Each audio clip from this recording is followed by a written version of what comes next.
Welcome back to another segment of Gusto Trend. Today on is Violence Promas. I didn't say anything though. You know you're about to say, Mogbe, yeah, all of those news. That's it news. All of these gist I'll give you guys today. Today we're talking about 5 biggest artists and their label fight. Now this can be caused by so many reasons. Yeah, contract is really one of the biggest problem in this life. Now I kind of feel like contracts. You know when you sign contract, right?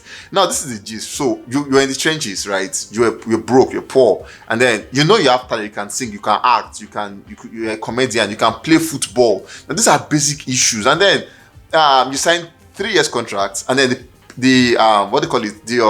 Your agent or whatever it is, your label signs you as who you are. So basically it signs you as that trenches boy, and then you got signed, and then you start doing good stuff start making money for yourself, and then you have like a big jam, one of the biggest one in the country. Now when they signed you, they most likely didn't think that you're going to become the next big guy, and then you now have the biggest song in the country, DSP's numbers are going everywhere, Spotify going everywhere, and then in your mind you're thinking, let them sign me so I'll make 2 million naira and I'll be okay. And then you start seeing 2 billion, 20 billion, 1 trillion, and you're like, hold up.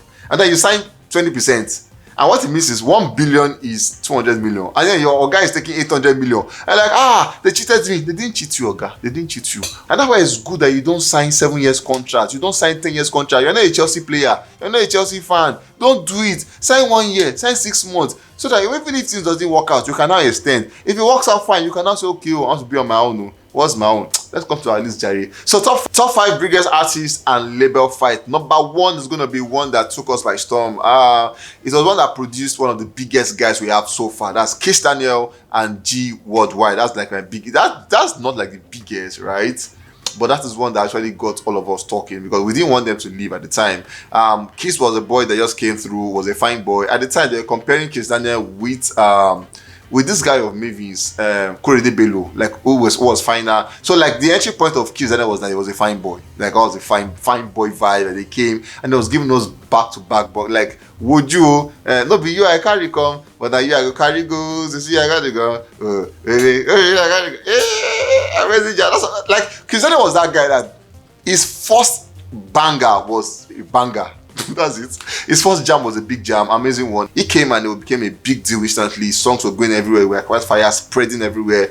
Woju was an instant bomb, and from nowhere, Kiss was now thinking, more people they are undermining me, or they're underpaying me, or I didn't like it. I want to leave. Because he feels was cheated, and now this is why I feel like even the label should do better, because if you feel like you're taking the biggest part of this year, now this guy do the work. It's cool that you can now readjust the contract, because you need him. Like, you can't be selfish all the time. I kind of feel like our label guys are just too selfish. They say, you're in contract, now what you sign, Oga, but he's doing better.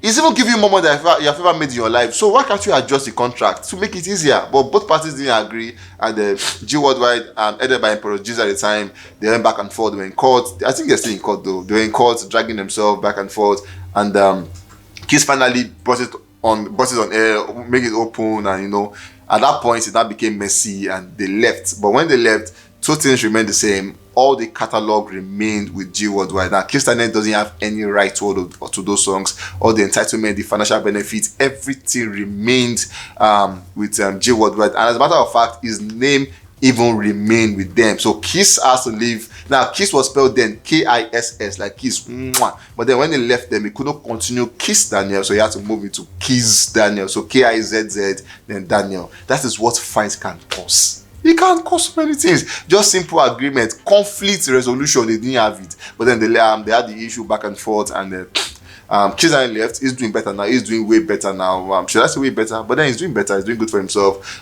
He went on to continue as Kiss Daniel, started up again. That was like starting from afresh, and then did himself a lot of good, believed in himself, and so many songs everywhere, and now Kiss Daniel is doing fine. That's my number 1 artist and label fight so far. Number two is gonna be a female artist. Now this is Temi Ovasa. This guy is one, like, we all thought she was gonna shut up, but this guy is not shutting up anytime soon. Now it's sad that why BNL has to be in this list, because these guys are known for their efficiency, their maturity. They don't give you audience. Like, it's like a cabal, so they keep that thing. It's always bonding, no fight. If you want to go in peace, back and forth and all of that. But Temi Okosa have said, no, mine was a different case, and I'm going to bring it out in the light, and so all can see it.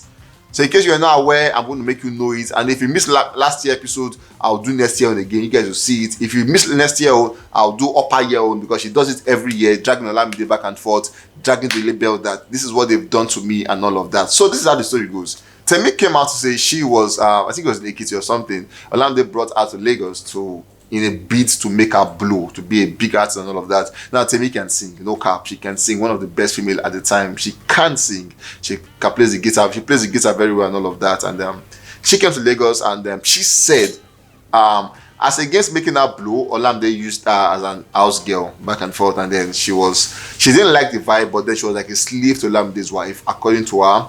And then back and forth, she was doing. At the point, she came out to say Fuse, which at the time Fuse was their producer, and then she said Fuse said he misplaced his hard drive, and which means all her song, all she has worked for, has gone.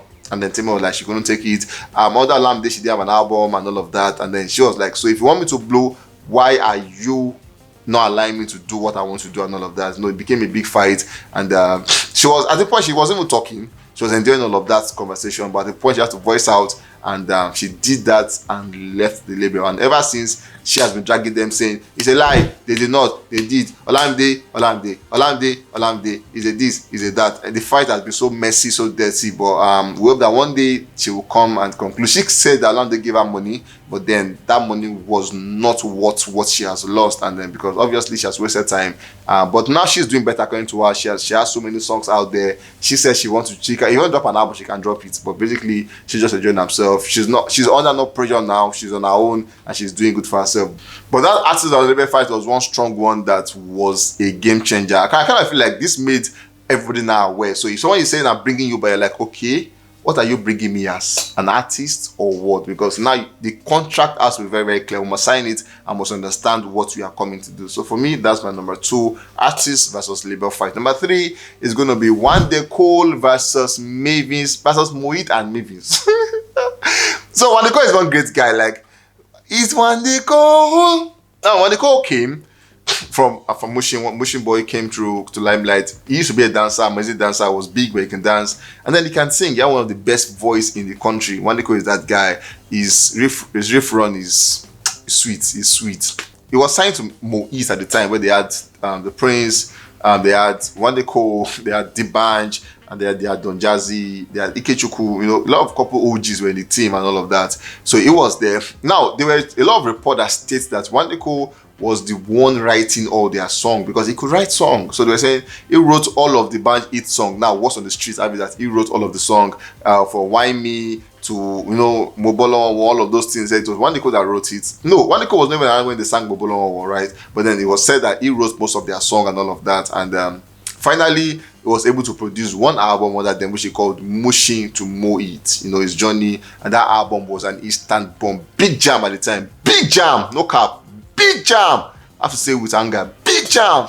You get big jam, and everyone loved the album. Wande Cole was like our darling at the time. Nigerian loved Wande Cole, Africa loved Wande Cole. Like so many songs of I can't tell so many big songs of the project and all of that. But then Wande Cole only wanted, okay, now I have one album, but I want another album. That was a problem. Now that's where the problem began from. They were dragging it back and forth. Now he said Don Jazzy doesn't want him to have another album, but he wants another album. So it was like, okay, okay, I want, okay, calm down. Okay, I want, okay, calm down. Okay, I want, okay, calm down. They were dragging like that, and at a point, Moit had to split because of Don Jazzy and D'banj misunderstanding. They had to split, and then Wande Cole said he was in the middle. He had the chance to either go with D'banj or Don Jazzy, but then he thought it twice. D'banj is a singer, I'm a singer. We need a producer. So if I go with this guy, I'll still go and look for a producer. But then if I go with Don Jazzy, I don't need a producer because he produced me. So like, you know what? Let me stay with Don Jazzy. So he stayed with Don Jazzy, but it made it clear that him and D'banj, they were no fight at all. It was just wise for him to stay with Don Jazzy, and then he stayed put, and the talk continues. Another album, and finally he got so tired and he left the team. And when they left the team, Don Jazzy ceased all his jobs, his catalog. He couldn't have access to them. He couldn't do royalties to them and all of that.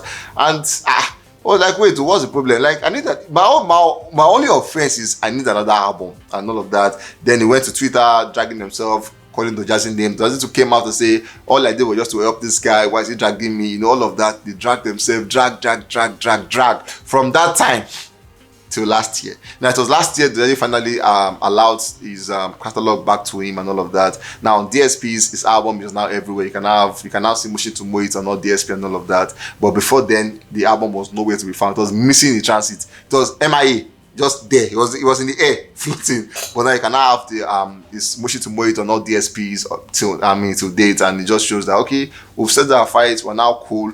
But it took years. They dragged themselves, they called themselves names, but then the years wasted. But at the same time, Maniko finally led the team and then he's doing good. He has an album to back that up and all of that. So for me, that one is my number 3 label of the artist fights of my top 5. Trust me. Number 4 is going to be one that made all of us shocked.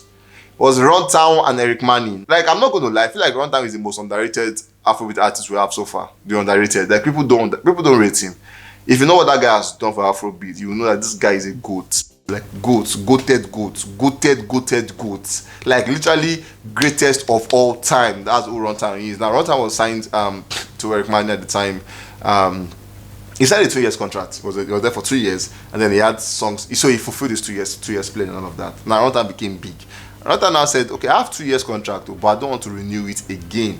Eric said, no, you must renew this contract. He said, I don't want to renew it. Is it by force? Maybe it's 2 years I signed. I finished my 2 years. So yeah, I want to go. Now it became like back and forth. They went to court, dragging themselves, all of that, and it became messy. And when you get to have love affair, you guys were cool before, friends and brothers and all of that, and now because of extension, that became a big fight. Eric wanted him to stay, but then Runtown wanted to leave the label, and it became a big fight. And then we saw when Runtown came out to say, please help my life, because Eric Mani is even assaulting me with a gun, pointed a gun at me, almost shot me and all of that, and it became so messy. Finally, they left the team. Now, till date, Eric has denied it, saying, I did not point a gun to him. I did not assault him. All I did was take him to court. Where he's seen gun, I did not know. Eric has denied it because it now became his word against Eric's word, because most people are not there, so cannot say whether it's true or not. But then, so far, that case has died down, but the effect is still on Runtown career now. Till date, Runtown has not even figured himself back and all that. He's great, he's goated, he's amazing, but you cannot overemphasize the fact that you need a label in your life. You cannot overemphasize it. So till date, Runtown is still trying to find balance, but I won't lie to you, that one was one of the biggest so far we've found working, or we find that ever existed in the Afrobeat space, especially Nigeria. Now to the top 5, my last one is the most recent one, is between Mohbad and Malian Music, edited by Naira Marley. Now this was the most annoying one, trust me. We saw Mohbad coming out to complain that one, he does not like his producer. Like he doesn't, like, that kind of way, like, okay, I'm in your team, but Baba, I don't like this guy. Like, can you change him for me? And then he feels like at the point, that was one, he also felt like they were not spending enough money on him as they were doing for Zunoliski and all of that. So he said he wanted more preference. Give me more preference, give me attention. I can sing, I want blow, I want to be big, give me all of these things. And then he's saying that Malian team were not paying attention to him. He complained about producer did not change. He complained about money, they did not do anything. And I was like, you know what? Since I don't want to hear me, make they go. Which seems reasonable, because if you don't want me, your team, you're not spending money on me, let me go and find my way. You're about to say, check him back to Misiwaju. Maybe I will seek help somewhere. Do you understand? And it became a back and forth. Mali doesn't want him to go, even though he wanted to go. And then it became messy. At the point we saw where it now became physical, where he came out to say, Mali boys beat him up, blue and black. Mali came out on a live video to say that was not true, he was drunk, all of that. And then Mali said, in his words, someone that cannot compose a song, how will he type good English? And I was like, at that point, they were like, Baba, calm down now. Like, what are you saying? You get, but then it became very messy. A couple of times, he was assaulted, he was beaten up.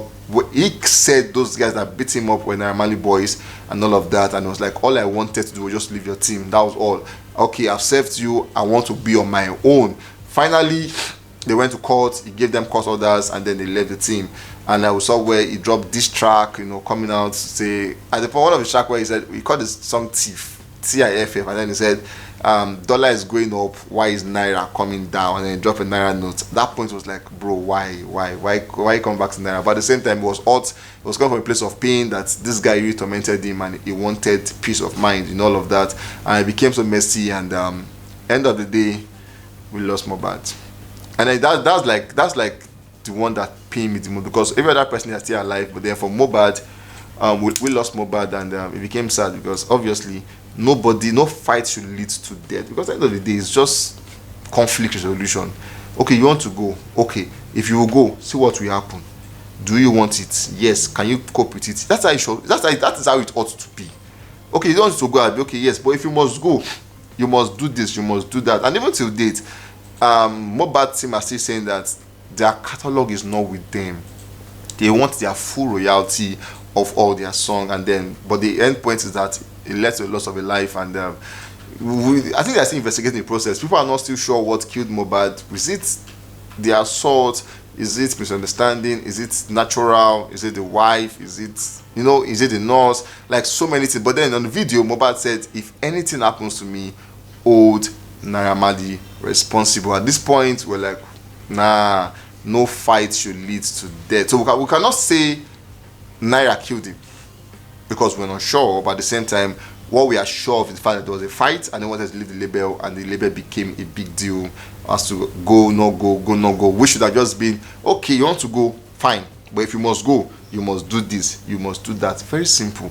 It became a big mess, and till date, the industry is still affected by that, and we're still saying justice for Mohbad. Anyway, guys, we'll come to the end of my top 5, and then, like I always tell you guys, if you have an opinion, please come to the comment section and drop it there. I will look at it, I will read it. If I deem it fit, I'll make a correction to my list. I'll come back here and do a top 5 again, including your own name. I love you guys so much. Please and please do take care of yourself.